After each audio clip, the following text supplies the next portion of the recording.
Hi, this is Phil, and I'm here to tell you all about the Capes Lunatics Patreon. Get early access to all of our interviews, including the monthly Chichester chats with writer and comic book legend DG Chichester, new episodes of classic Capes and Lunatics shows, including The Quantum Zone, This, That, or the Third, and many, many more specials, all completely uncensored. Access starts for $3 a month, full video when you pledge $5 a month. Check out the link in our show notes or go to patreon.com/Capes and Lunatics. Hope to see you there. That is America's ass. I was just watching that. It was just on TV. All right, kids. Welcome back to another episode of Marvel Tales. How's that for your 4th of July? I am Phil. Joining me, as always, the Sentinel of Alberty. It is Alberty. Justin the Owl. Getting the triangle-shaped shield out today. Ouch. All right. So, yes. If you couldn't tell, and if you're on the podcast, it is the 4th of July. So, yes, we are talking Captain America this time. Captain America, Yes. 255 and 383. They say, why those two? Well, I thought they were a nice one and done. But also, 255 is the 40th anniversary, and 383 Yes. is the 50th. The 50th, yeah. I'm glad you picked both of those because they're both great issues too. And they're great showcases for our favorite Sentinel of Liberty, Captain America. Yeah, story-wise and art-wise. Art-wise, you get a great retelling of his origin. Yeah, it's fantastic. That second one is a bunch of backups, too. And those are also gold. Oh, yeah. Yeah, as we'll discover. Yeah. All right, so shall we jump in? Yes. All right, so yes, all right. So the first one, Captain America 255, for March 1981. The living legend, writer Roger Stern, penciler John. I never met a hot girl. I hated Byrne. Inker Joe Rubenstein, colorist Bob Sharon, letterer Joe Rosen, and editor Jim Salicrup and Bob Budiansky. All right. 2 editors on this one. Yeah. And I'm reading this one in the form of this lovely epic collection, nice. Dawn's Early Light, which has pretty much the whole Roger Stern and John Byrne run in it. Oh, yeah. Oh, I love that run. Yeah. Like I think I said it before. Yeah, there was such a great run. What was it, like 247 or so? Roger Stern's run started. It just kept going. Yeah. At least a good 10 over 10 years. Yeah. From him, the DeMatteis, the Grunwald, and then Wade. Yeah. Solid gold. The whole run of it. Yeah. All right, this one's gonna be weird because there's not much of a synopsis, but there's a whole bunch of continuity notes. Oh, I bet there's probably more continuity notes than anything else. Because like I said, this is the 40th anniversary special edition. It details the origin of Captain America and focuses on his early adventures in 1941 and 42. Yes, but this is the 40th anniversary.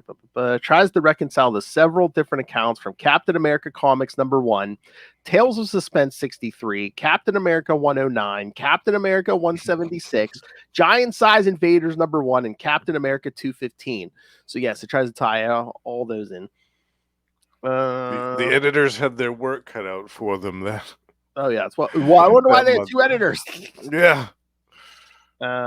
Page 1 is an homage to Captain America Comics #1's cover with Captain America punching Adolf Hitler, which again, it's always good to punch a Nazi. Yes, absolutely. Always a good way to open the issue too. Oh yeah. Steve Rogers is first given a full origin with details from his life before being subject to the super soldier serum. Steve Rogers' recruitment into Operation Rebirth by General Phillips was originally shown in Captain America 109. Steve meeting with Operation Rebirth's Agent R and Dr. Abraham Erkson, originally shown in Captain America 109, has been expanded and reinterpreted in this issue, originating some minor inconsistencies between the 2 accounts, like Steve meeting Erkson or Professor Reinstein, as he was called in Cap 109, at the U.S. Army Recruiting Center or inside the Operation Rebirth facility, which is what this issue said. General Phillips and President Roosevelt's meeting at the White House was originally shown in Tales of Suspense 63 and Giant Size Invaders #1. When Phillips, Undersecretary Sims, and Dr. Anderson arrived at Operation Rebirth's facility, Nazi spy Heinz Kruger was already inside the complex, disguised as Special Agent Clemson. In Tales of Suspense 63, Kruger was first shown when he shot Dr. Erkson, immediately killing him without specifying when he had arrived at the facility. Cap 109 provided several other particulars showing exactly how he killed Erkson and what exactly he said before being killed by Captain America. How Kruger obtained his disguise as Agent Clemson has later been explained in Marvel's Project #4. And this one tried to tie in all the ways that it showed Steve Rogers, doing the super soldier serum, because in Captain America Comics 1, he was subject to an injection, while in Tales of Suspense 63, as well as Giant Size Invaders #1 and Cap 215, Steve assumed an oral form of the formula. In Cap 109, he was introduced with Vita rays, invisible rays, which enhanced Steve's strength. While in Cap 176, he both received the serum injection as well as being bombarded by Vita rays. In this issue's definitive account, Steve was first being injected with the serum, then assumed the oral compound, finally being bombarded with Vita rays. So it's a multi-form process. It's a yeah, multi-step process. You have to do lots of different things here to catalyze. exactly. Okay, last one. Heinz Kruger originally shot Dr. Erkson, breaking the observatory cabin's glass in Captain America Comics 1, later discredited in favor of a more Comics Code acceptable version in Tales of Suspense 63, where he entered the experiment room using a door. Later, Erkson in Captain America 109, Cap 176, and Cap 215, Kruger is shown as a member of the small group who's watching the experiment's execution, breaking the room's glass again. This account has been confirmed by this issue's definitive retelling. I love the one version. It's just like, it just opens the door, walks in. What are you doing? Bang! Hail Hitler! Bang!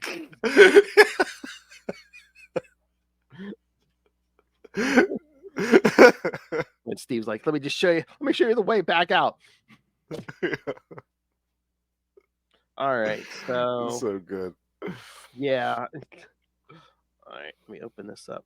Yeah, so what did you think of this, especially since they tried to go into more detail and they tried to clean up some continuity here? I liked that. I liked that they kind of streamlined everything. That was nice. Because a lot of people don't realize how long this character has been around. Oh yeah. Like almost 100 years. So yeah, I'm sure when they started out, they didn't probably have any fathom of how long the character was going to last.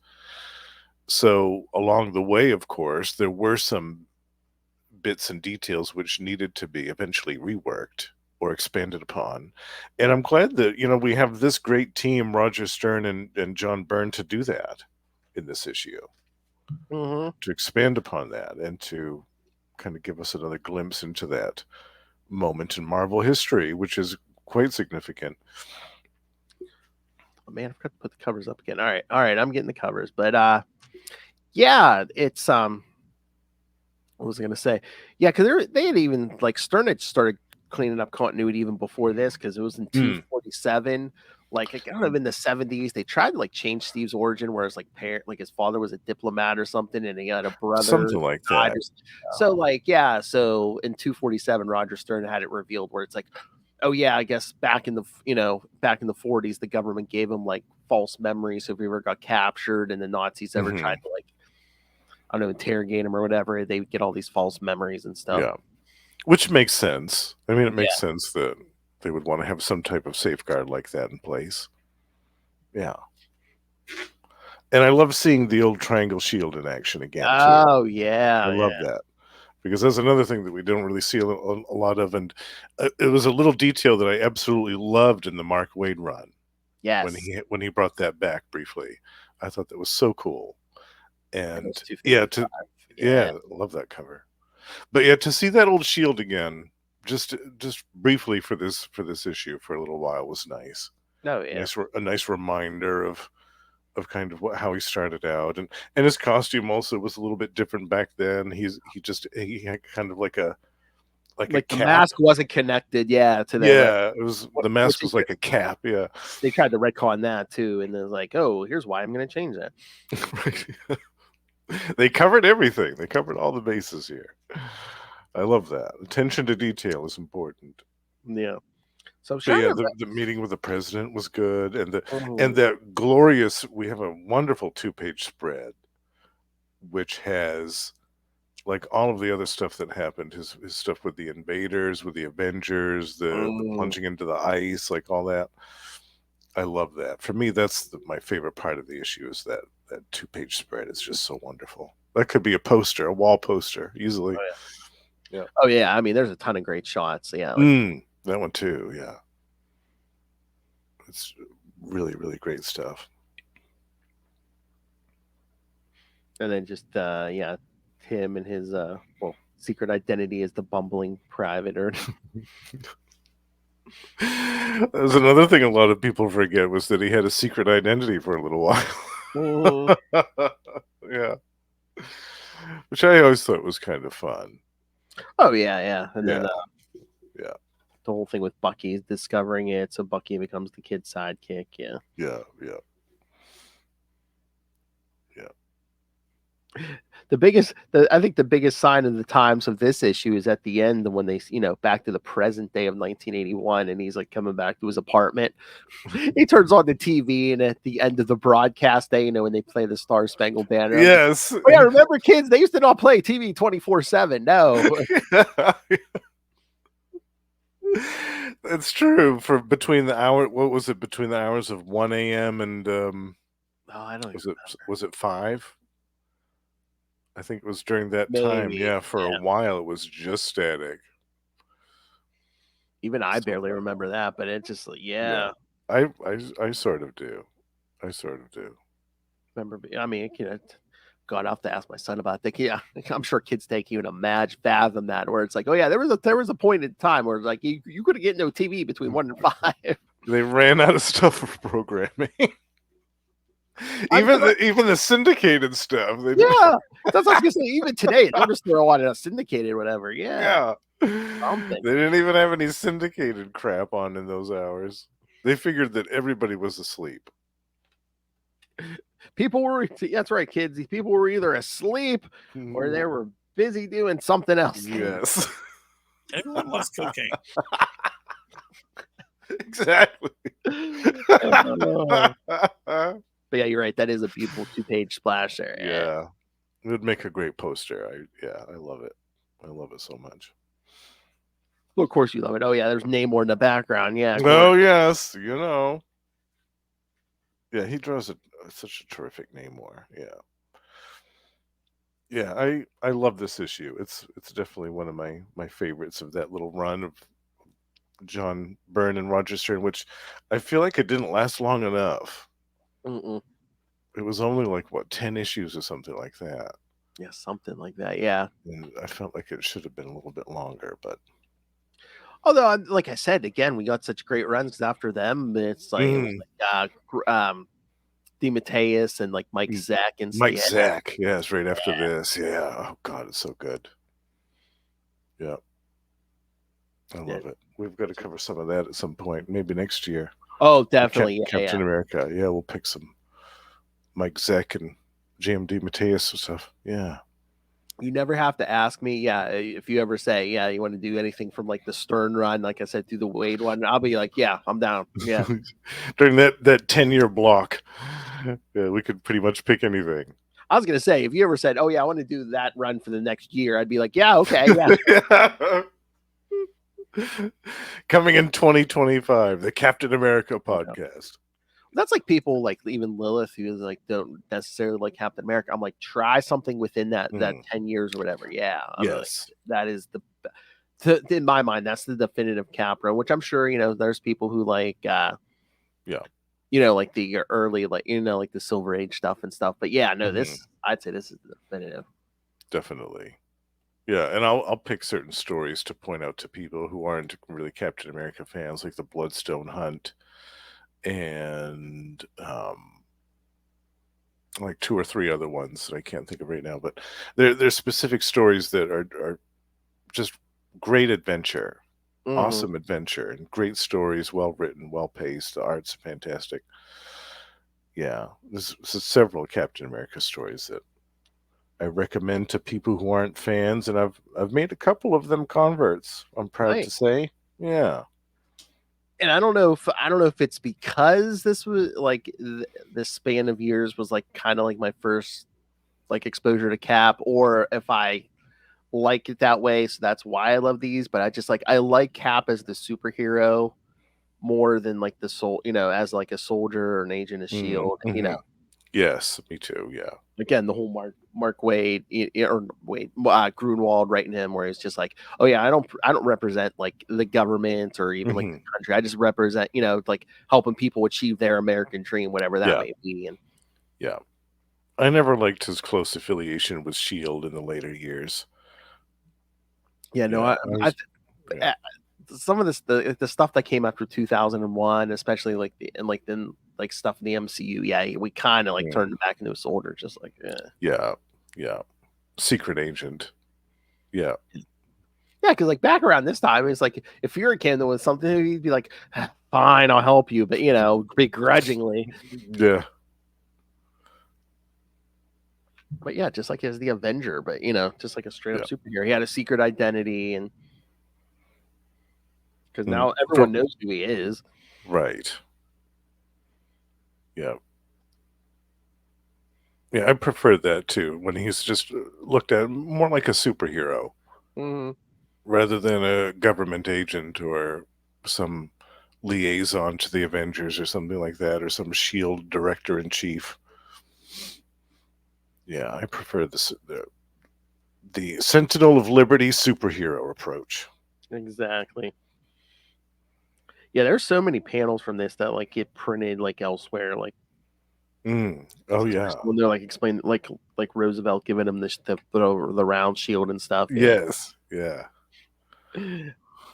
I love the whole. Oh yeah, I'm told it's pretty much indestructible. Too bad the accident that created it can't be duplicated. Just like you, it's like How convenient, huh? How one of a convenient. kind man carrying the one of a kind shield. Yeah.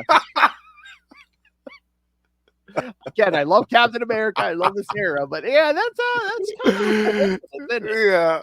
Yeah. A remarkable coincidence. Yeah, some Nazi shot the guy who created it. No, that's not what happened, kids. But that's I was just waiting for. Yeah, some Nazi shot the guy who created the shield too. Yeah.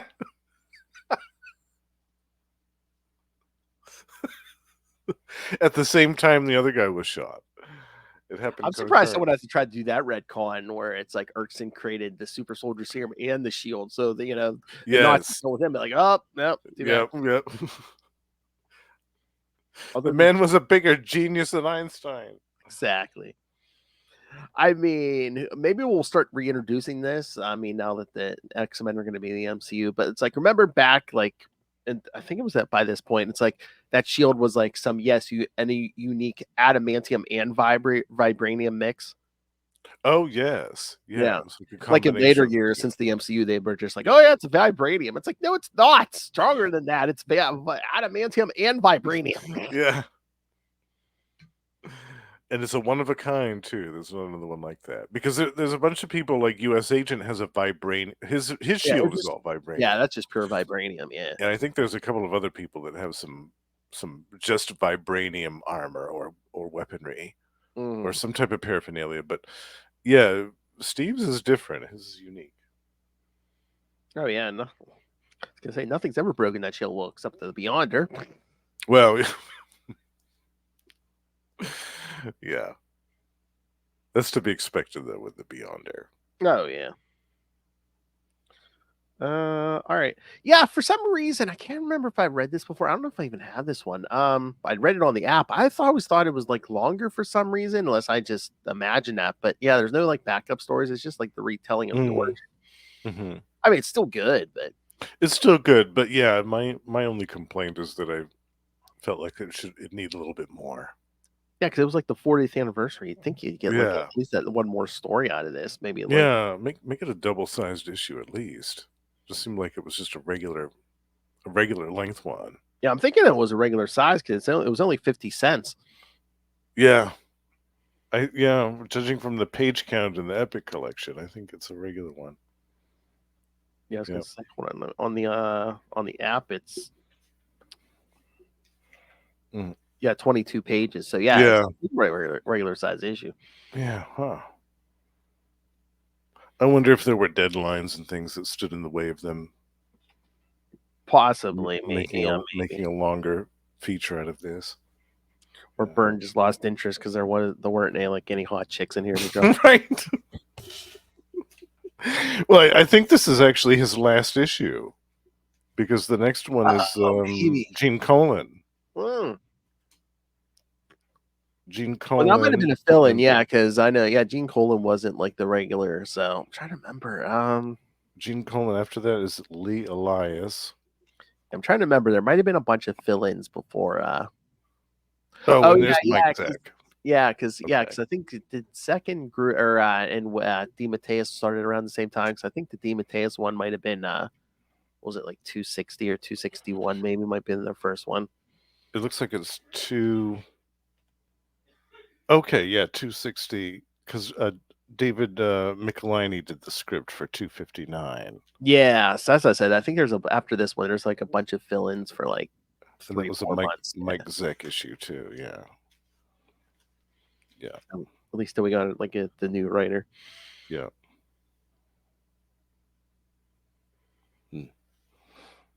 All right. Anything else on this one, or should we get to the next one? Because yes, the next one is packed. The next one, we have a lot of stuff in that one. Yeah, let's move on to that one. Yeah. All right. Let's take this story by story. All right. Oh, can't forget. I got to put this cover up for what? I mean, as good as that first one is, I think this second one is even better. I love this. Yeah, it's so good. All right, so Captain America 383 from March 1991. I know I have this. I got this right off the. Yes, I've got it right here. Yeah. Yes. There it is. This one is bigger, kids. Yeah. This one got a spine. All right. The first story, I Am Legend. Apologies to Will Smith. Although this came first. So. Yes, he stole that. Actually, no, that book, I think that book was 50s or 60s. Yeah. Maybe, yeah. The novel, yeah. I Am Legend writer Mark Grunwald, the late great Mark Grunwald, penciler Ron Lim, penciler Danny Belandi, colorist Steve Busaletto, letterer Joe Rosen, and editor Ralph Macchia. Cap chases Father Time across an unknown dimension, meeting many mythical American heroes along the way.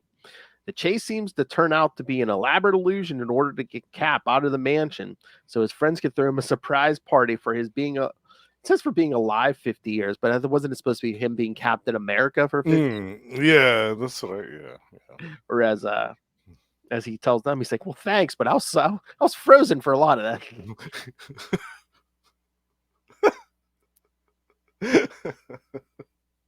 Oh, no wonder that cover's so good. I mean, you see the credit at the bottom of it. Ron Lim and Jim Lee. So Jim Lee, yes. What a great combination, huh? Yeah. Oh yeah. Yeah, I've seen that. I've seen that image of Cap so many places. Yeah.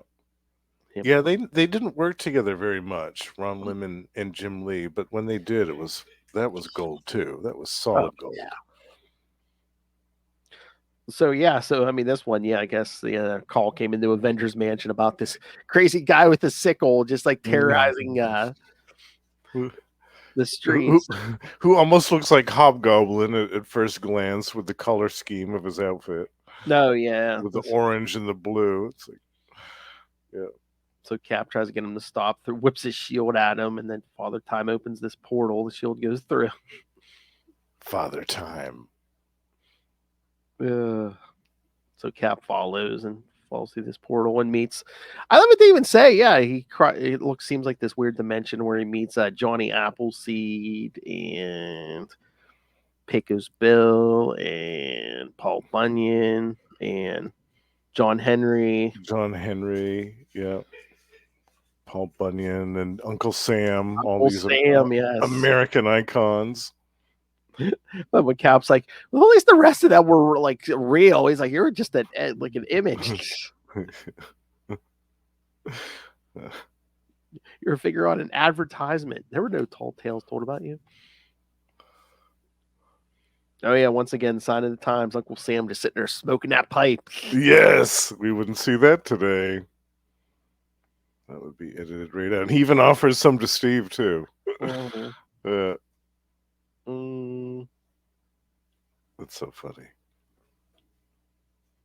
But yeah, so basically, like between the Father Time telling Steve, yeah, it's time to rest, and well, I think Uncle Sam said something here, but yeah, Steve's like, I'm not ready to stop. I'm not ready to stop striving to make America a place where men can realize their dreams. I'm not ready for retirement here in Never Neverland. Never Neverland. I love Steve's like, yeah, if I got to prove it, and Father Time, you think it will prove anything? Have that to me then. Yeah, just that charge. You got it, pal. You got it, pal. He takes the fight right to him. Yeah. Punches him right in the face. I love it. I love Uncle Sam just jumping around. Hee-haw! Give him one for me, son.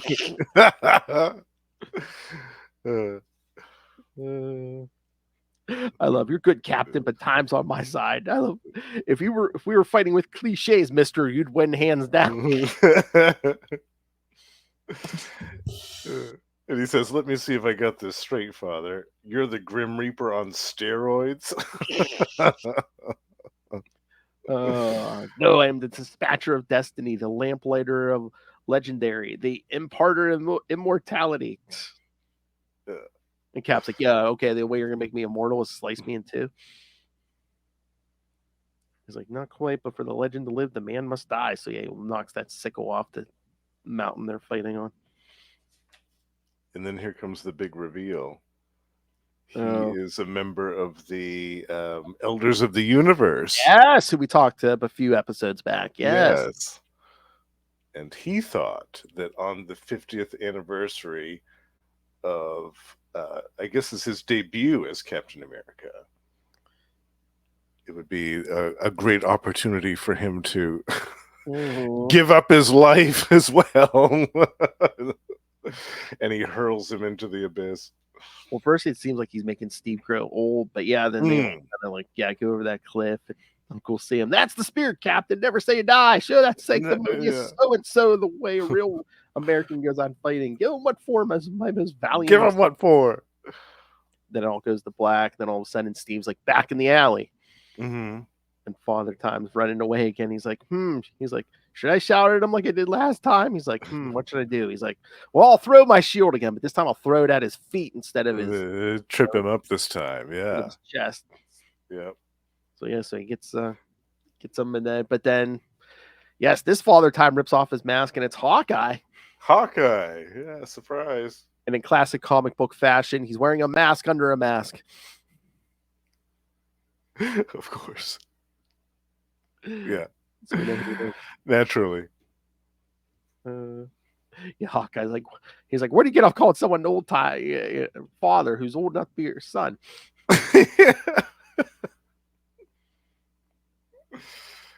So yeah, so it's one of those things where Steve's like, well, did I imagine that whole thing, or yeah, so Hawkeye said, don't get cheesed at me. This wasn't my idea. The others put me up to it. And he goes, I know. Others? Who else? The Avengers. I love when Cap's like, who? He's like, what's going on? He's like, I'm not supposed to tell you. Hawkeye, how well do you think you could draw a bowstring with broken fingers? I know. I was like, wow, damn, Steve. Yeah, because that's a good page. Brutal here. That's a good page. Splash page at the end there, yeah. Yeah, there's your boy Quasar there in the background. Quasar's there. Wonder Man's there. Wonder Man, Jennifer Walters, She-Hulk. Born Iron Man, the Wasp. Yeah. Oh, there's Cersei's butt. Cersei, yes. Cersei, White Vision. Falcon. The bleached Vision. Pym, yeah. and all of Hawkeye's supporting cast at that time. We've got John Jameson there, and Peggy, and I forget who the others are off the top of my head. Fabian. Fabian Cortez, yes. Man, that's a big cake. Well, Thor's probably going to eat half of that. Well, you know what? That's funny you said that. I was just about to say, well, Thor's going to eat a lot of that, probably. Yeah. If Hercules was there, nobody would get any of it. So yeah, Cap. Basically, the end is just basically Cap saying, Hawkeye said he got that costume at a rental store. Did I really take a trip through America's mythical past? It's like, perhaps I'll have to wait to discover the truth of the matter. So it really is my time to lay down my shield and go where it is old heroes go. Well, he could have. Cersei was right there after the party. He could have been like, "Hey, Cersei, like, take a look into my memories, will you? There's something weird that happened earlier today. Just kind of root around in there a little bit and see if you can figure out what happened." Yeah, I wonder if you could have gone to like Doctor Strange and been like, "Hey, can you tell something happened?" Yeah. You've dealt with the elders of the universe. Have you ever fought Father Time before? Yeah. All right. So what you think of that one? Love that one. It was great. I mean, more Mark Grunwald and Ron Lim magic. They were a great duo together. Just the whole creative team for this book, even down to the inkers, the letterers, the colorists, just such a great team, really, from top to bottom. So great. Oh, yeah. What did you think of this one? I liked it. I always liked this since the first I read it. Yeah, and again, it just makes it better, the Ron Lim art. Totally. I'm glad too it wasn't just some fight with the Red Skull or fight with one of his other nemesis from the Nazi era or something like that. Like, it wasn't just some throwback to the 40s, to World War II. Yeah, because again, I think it's like Grunwald kind of took care and like took pride in like telling these stories. It wasn't just like a retelling of the origin, like they had done 10 years ago and stuff. And yeah, I was happy with that. Yeah, I was very surprised by this the first time I read it. I was like, wow, I wasn't expecting this type of a story at all. Oh, yeah. Yeah. Because it's almost kind of like a Doctor Strange story. It's so kind of weird and metaphysical with all these different journeys around to different locales and meeting different characters. Yeah. Yeah, it's not a stereotypical Cap story, at least in this era. Yeah. Mm-hmm. It was just a way for him to meet all those those American heroes. Yeah, the icons. Yes. Of Americana. But we do get a classic style Captain America story after this one. Yes, a World War II style story. Yes, fighting side by side with Sergeant Fury and his Howling Commandos. Penciler Ron Friends, inker Bob Petreka, colors Paul Beckton, and letterer Mike Heisler. And writer Tom DeFalco. Yeah, I didn't even mention it here, but this is a retelling of the story from Sergeant Fury number 13, presenting the first meeting between these World War II legends from Captain Bucky's point of view rather than Fury's. There are several panel similarities with much great Kirby-esque art, and some story alterations. Begins with Captain Bucky somewhere along the northern coastline of France, where Nazis have been massing. They come upon the use of slave labor to build a tunnel under the channel. Bucky infiltrates the operation disguised as a member of the Hitler Youth. Cap, posing as a civilian captive, links up with Fury and company to take down the operation. But yeah, I mean, if you were going for like a Kirby like style, like Ron Friends is good because I know he said one of his inspirations is like Kirby and stuff. Yeah, totally. Yeah, and like when him and Tom DeFalco, who are kind of one of my favorite dream teams. Oh yeah, and just anything that they do, I'm a big fan. When they did that, excuse me, that run on Thor, for a while the inker was Joe Sinnott. And his inks with Ron Friends' pencils were kind of like the closest thing that you could get to like being in the old Stan Lee and Jack Kirby Journey into Mystery days. Mhm. It evoked that whole feel to me when I was reading that as a kid, that I was kind of experiencing the same kind of magic and wonderment reading these stories as kids were experiencing 25, 30 years prior to that Mm. with the Stanley and Jack Kirby stuff. I had that same feeling when I was reading those Thor stories. And later on, too, when Tom DeFalco moved to the Fantastic Four, and him and Paul Ryan did that tremendous run on that. I had that same feeling with those stories, too. So yeah, this is very evocative of those classic early Marvel stories. Yeah, and again, I don't know if it's just the combination of the inker he has here, but yeah, I think they kind of went out of their way to make it look as close as they can to the original story. And I love it. I think they did a great job of that, and they did a great job telling a great story. Hmm. Uh, Yeah. a really important, really important moment in Marvel history. The meeting of Nick Fury and Captain America is a big deal. Hmm. Yeah, The two characters they wouldn't let die. that's right. Oh, That's right. I think we said that, but we were talking about that with Chichester before because he wrote like Nick Fury, Agent of Shield Yeah. in the early '90s. Yeah, like we said, how great would that have been? Just a story of just like Nick Fury, just like tired of it all, just be like, you know what? How many decades have I been spying, and they just won't let me die?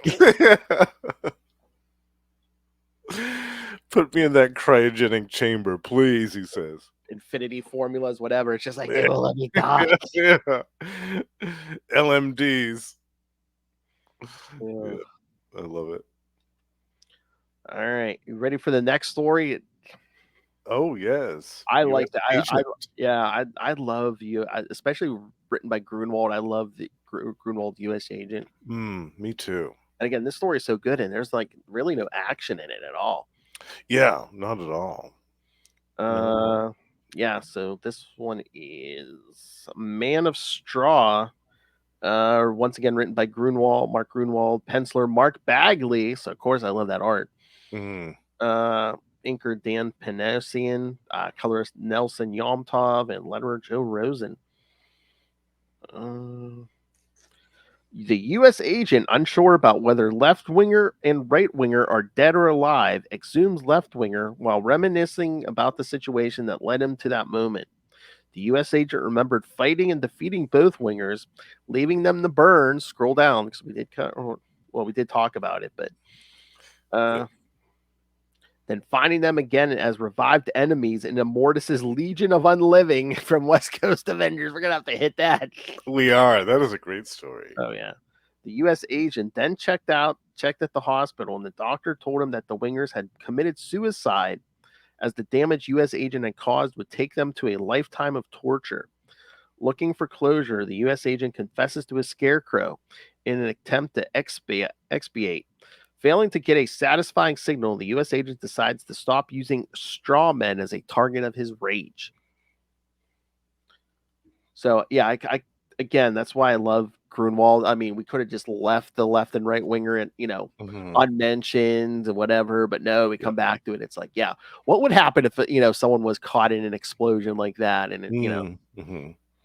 And they give a really grotesquely detailed oh, yeah. description of what these guys went through after what happened to them with the explosion, where they were burned, and just the treatment that they had to endure every day at the hospital afterwards. Really, the first time I read this, I was like, "Oh my God, wow!" Um, but yeah, it's a really testament to, like you were saying, Mark Grunwald's talent, that he even concocted a story like this in the first place, Yeah. because this could have easily just been like a couple of panels Mhm. in some maybe issue of West Coast Avengers or something where US agent was doing this. But instead, he devoted an entire backup story to this, where John Walker is dealing with the mental and emotional repercussions of what he did to those two guys.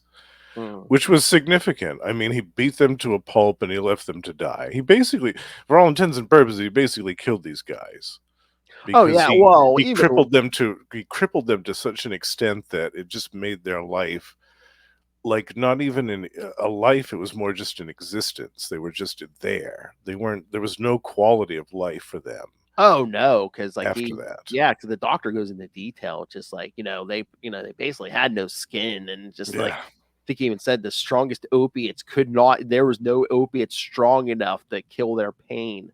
yeah, So yeah. It's yeah, I mean they could harrowing stuff. Yeah. barely move. So yeah, so with their augmented strength, they just killed themselves. They kill themselves, which makes sense too in that situation. If you had superpowers and you were still going through this amount of excruciating agony every single day of your life, and there wasn't any outlook of it getting any better at any time in the near future.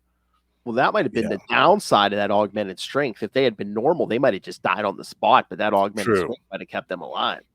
Yeah, yeah. But yeah, I just love when he was like, "Yeah, I wanted to put you through a world of pain, and I guess I mission accomplished." But it's That's like what he did, but yeah, he didn't now realize it that was he's going to be not like like, that. yeah, Yeah. now that he's not in that mental space, he's like, you couldn't have known, when you revealed my identity, and my parents were gonna get killed and stuff. And Hmm. Yeah. because this one, he's like, we were friends, you know. Mm. Yeah, they were together in the Power Brokers Mhm. stuff. Yeah, and I think didn't they didn't he like do some wrestling or something like that? And weren't they like pro wrestlers or something? Well, Or yeah, maybe I'm getting well, that conflated with somebody else.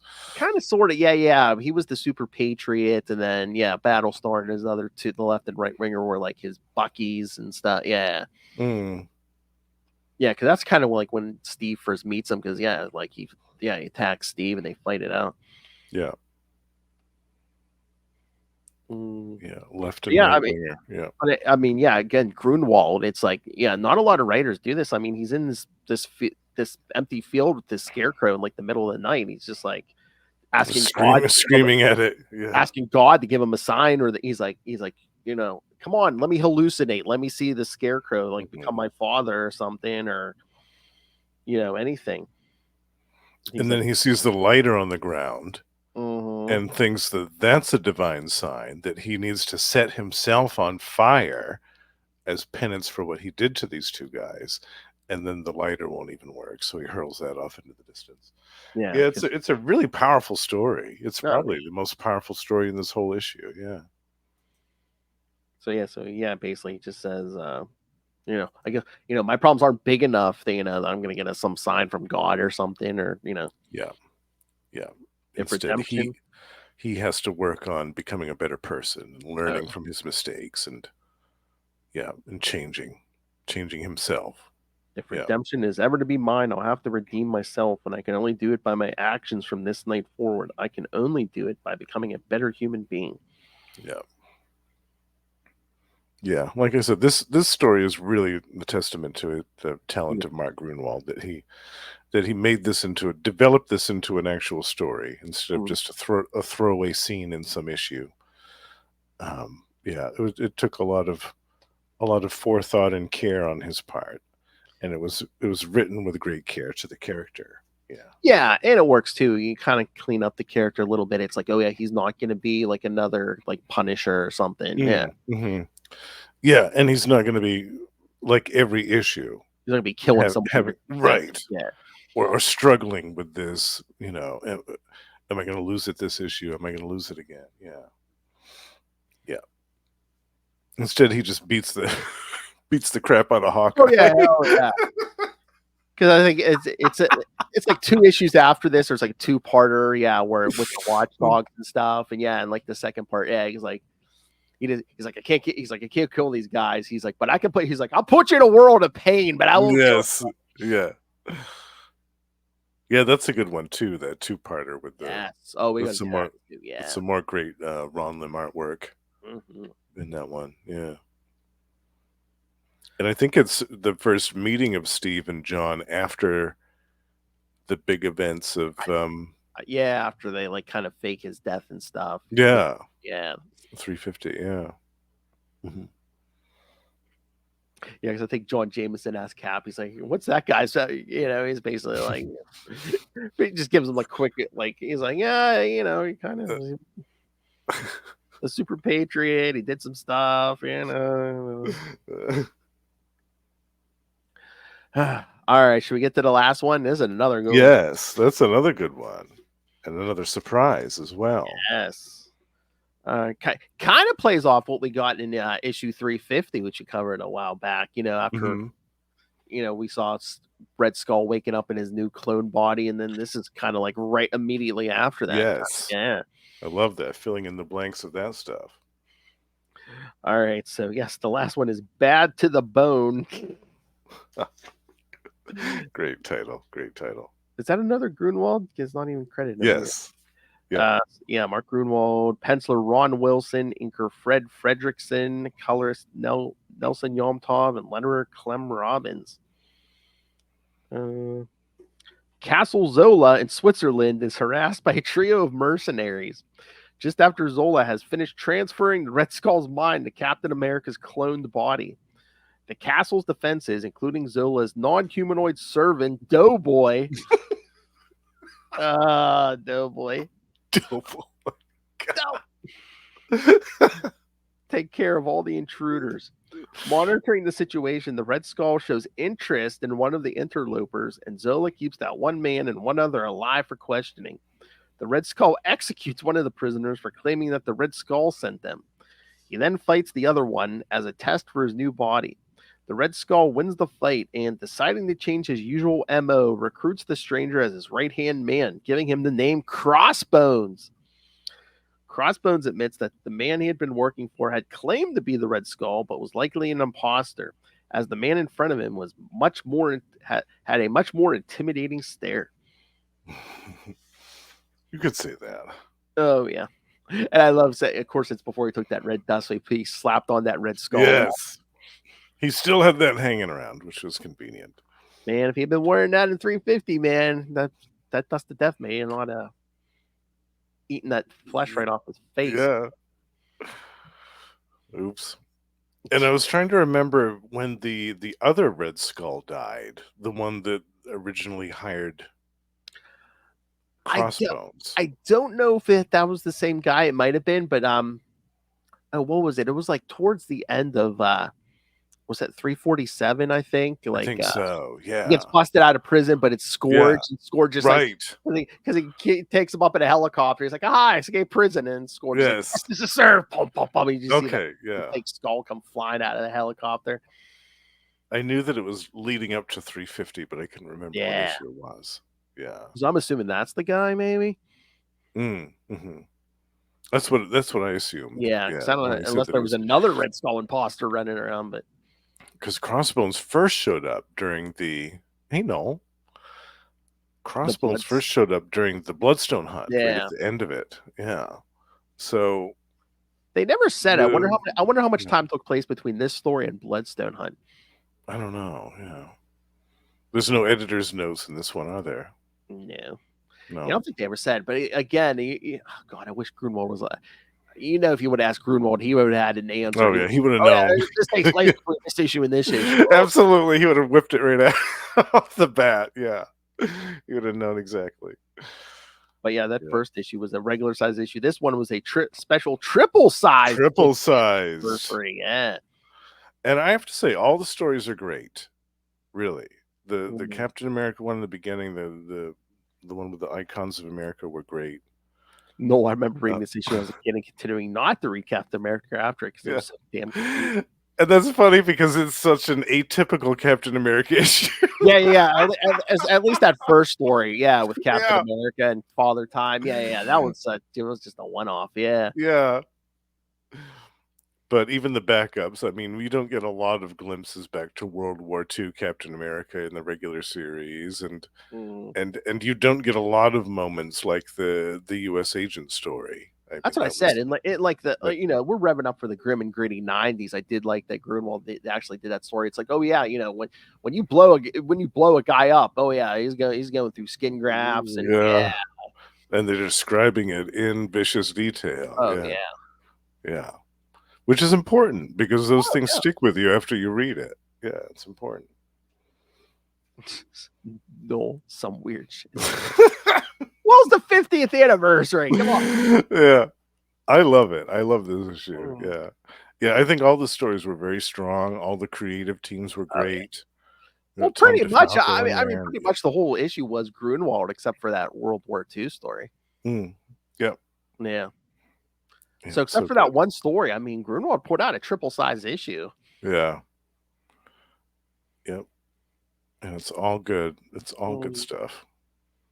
Which, yeah, I mean, I think I'm pretty sure it was confirmed. Like, he loved the character. I mean, there's so many guys who love the character. Captain America, Grunwald did. Mark Waid does. Oh my lord, he came back like how many times the Captain America? And I think, when he came back, in the what was it like around?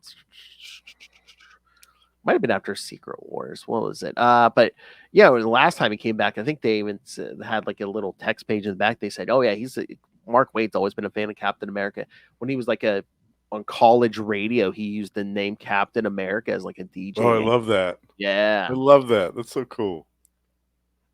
Yeah, some of his stories are in that epic collection as well. Yes. Yeah. Yeah, he's been writing Captain America for decades. I love it. Yeah, because he'll write, come back. That's the thing. He was writing right before Onslaught and everything, and then Yes, yeah. And then after Onslaught, after Heroes Reborn, yeah, he's back. And consistently good. There was never a dip in quality. No, I love Cap now, but as a kid, the continuity was so nuts I could not wrap my head around it. Well, that's the thing. It's like, it's like back then. It's like, I mean, it was so good, but it was so rich because it's like, yeah, Grunwald was on his book for what, 10 years or something? Yes. Yeah, that's when you got long runs, like Grunwald for 10 years. Peter David was like on the Hulk for like 10 years or something. Right. Yeah. And the artists usually stuck around for at least a couple of years. Oh, yeah. 2 or 3 years. You didn't have, 2 or 3 artists every year. Yeah, it was a lot more consistent, I would say. Oh yeah, definitely. And again, like like we were talking with Kelly Thompson, those guys got to play the long game. You're on a book for 10 years. It's like year 7 and 8, you can call that to something you did like, year 1. Right. Exactly. Yep. All right. So yeah, anything else on these, Justin? No, like I said, I'm glad that you picked both of these because not only had it been years since I had read both of them, but I had forgotten about just how good some of the backups in number 383 were. Yeah, it was nice to revisit those again. And it was kind of a nice compare and contrast too, because it's kind of like the anniversary issue and the 50th, and right. Yeah, Grunwald went way. He went above and beyond. Absolutely. Yeah. Yep. The 40th thing. I mean, I love Roger Stern and John Byrne, but they were just like, yeah, let's just retell the origin. Yeah, whatever. It's our last issue on this run together. Let's just do this. But again, they might not even have given them they might have just said, "Oh yeah, you're getting a regular size issue." That's true. Who knows? Who knows? Actually, back then in 1981, yeah, how often that they did double-sized issues. I don't remember. I felt like they kept that stuff to more contained to the annual situation.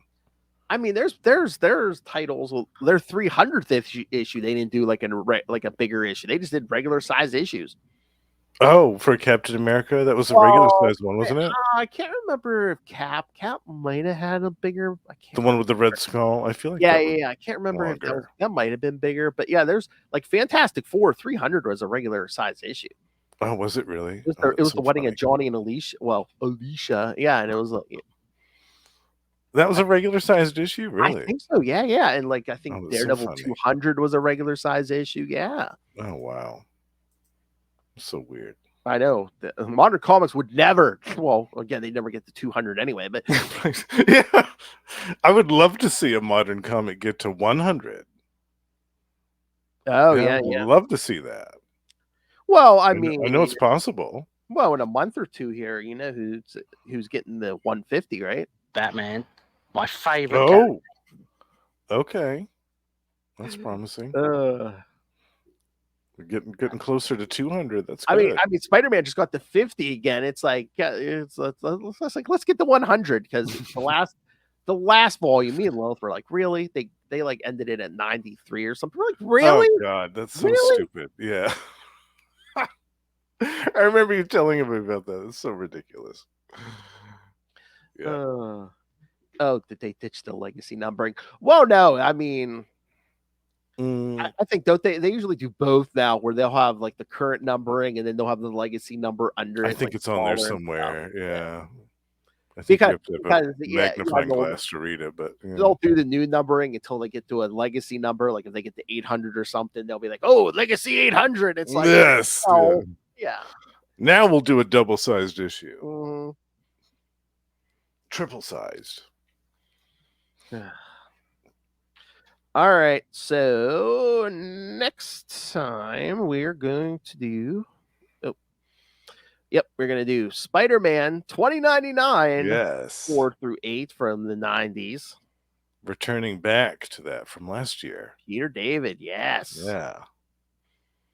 And then in 2 weeks, we're going to cover the first, well, that's the first 3, but we'll throw the issue number 0 on there too. That came with Wizard Magazine. Yes, Captain Marvel from the year 2000. Yes. Some more Peter David.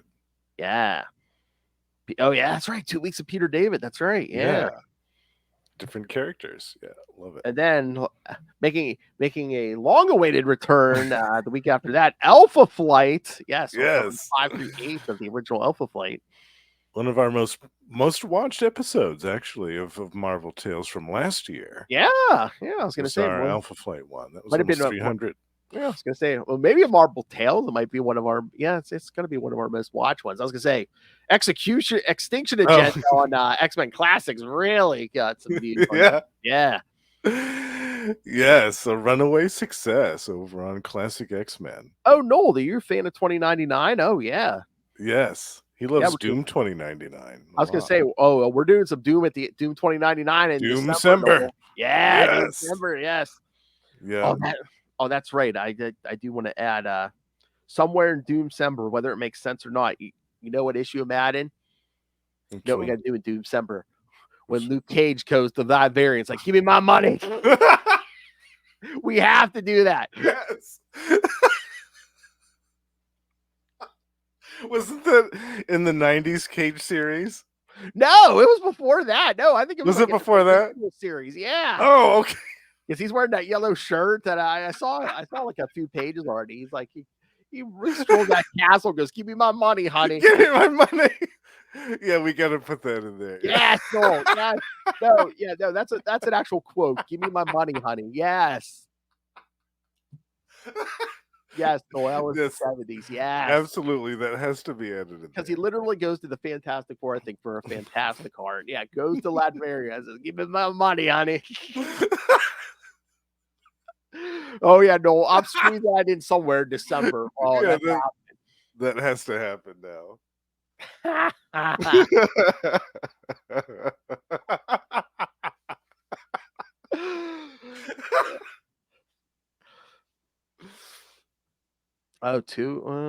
Maybe is it 2-parter? Oh, well, it's getting in there. It's getting in there. Oh, maybe we'll do that with Emperor Doom. So we'll get that in there somewhere.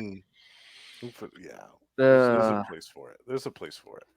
Yes. Oh, and then after Alpha Flight, yes, we're gonna start our 9-week run on Atlantis Attacks. Yes. The epic begins all summer long. Yep. I'm excited. I can't wait to dive back into Atlantis Attacks. So we're going to hit every Marvel annual that year. I love it. Oh, and also the What If issue. Yes. At the very end. Yes. What if things went sideways for the heroes? Exactly. Oh, look at Noel. Luke punches a lot of Doom bots. Yeah. Well, probably a handful at least. All those horny Doom bots. Yeah. All right. So, yes. So there's big homework assignment. So, yes, send us your thoughts. No, you got 6 months to send us feedback on Luke Cage. Yes. Email us, capesandlunatics@gmail.com. Oh, wait. Yes, Capes and Oh, Lunatics. yes, you've got the page now. That's right. I keep forgetting. I'm a fancy man now. Yes. All right. So sorry, kids, takes a couple clicks. All right. Capes and Lunatics at gmail.com or call the voicemail 614-382-2737. That's 614-38-Capes. And you can also find all things Capes Lunatics episodes, social media, merchandise. Get your brand new Capes Lunatics merch, all the new logos. Yeah. And of course, we have, if you just want to be very, very generous, you can always rain the money on us through the Cash App link. Cash App link always open. Make it rain. Do it. Yes. As Wolf and I said, yes, Rain ran the money on us like we're that girl dancing her way through medical school. She looks like she was just working a stripper pole down at Divas. Any excuse to play Justin Drops. All right.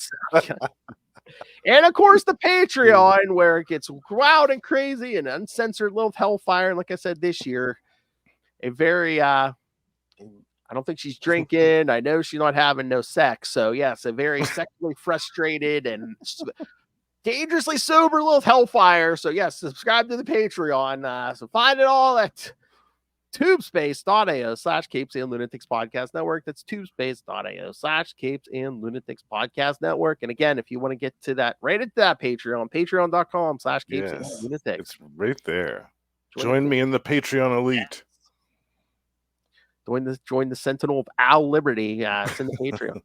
That's right. All right. So this Mr. Justin the Owl, king of podcasting, you can find him every week here on Marvel Tales. You can hear him at least once a month or more on X-Men Classics.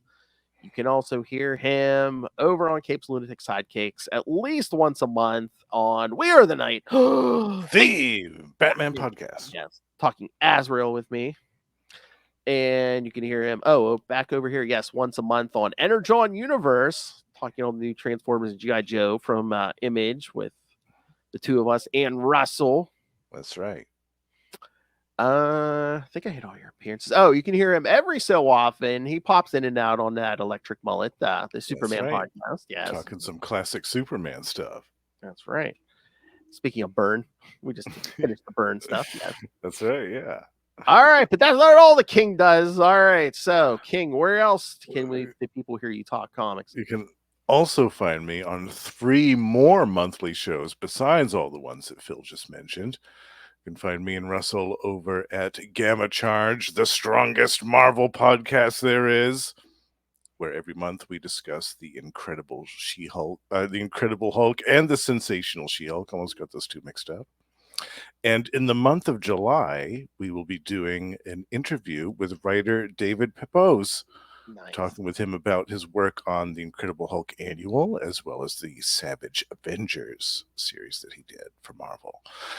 And we can also be found every month over at Predator and Prey, the Yucha podcast, where we are joined by the High Priest of Khonshu himself, Ray, and we discuss the classic Dark Horse comics focused on the Predator, as well as the new comics coming out from Marvel focused on the character. And last but not least, the Lost Library of Legends, my solo show dedicated to the lost and obscure forgotten comic book gems of the last 40 or so years, is still going on. And in the month of July, I will be starting a special 3-part retrospective on a forgotten DC series from the early 2000s called The Power Company. We're going back to the 90s here, bitch. Or was that still 90s? Almost. It was, I think, 2002. Oh, so yeah. Close enough. Close enough. I knew it was late 90s and early 2000s. Yeah. Close enough. Yeah. Double biscuits for me. Don't shock the monkey. Guilty or innocent. If loving biscuits is a crime, give him the chair. That's right. Oh, that's naughty. I love it. Tap, tap, tapping my way downtown. All right, kids. Thank you for joining us for Captain America. Again, come back next week for Spider-Man 2099. Yes. 428. Going back to the future. Yeah, you're a fan, Noel. Send us your thoughts. Come on. Yeah, send in some feedback. Yeah. Then in 2 weeks, yeah. Captain Marvel. See the spell. Some more Peter David magic. Right. With Jones in there, of course, and special guest Hulk. Nice. USA.